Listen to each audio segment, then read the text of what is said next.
హస్తినాపురంలో వైరం మెల్లగా పెరుగుతోంది.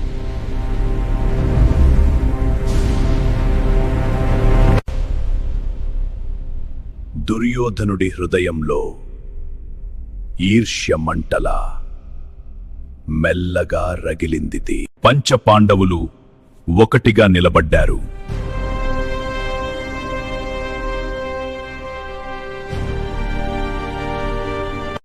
వారిని నాశనం చేయడానికి కుట్రలు మొదలయ్యాయి.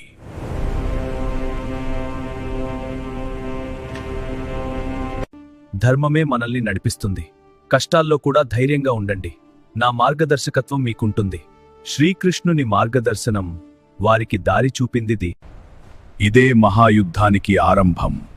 తర్వాతి భాగం కోసం ఫాలో అవ్వండి. మన సనాతన జ్ఞాన AI ఛానల్కు స్వాగతం. ఇలాంటి అద్భుతమైన ధర్మ కథల కోసం లైక్ చేయండి, షేర్ చేయండి, సబ్స్క్రైబ్ చేయండి.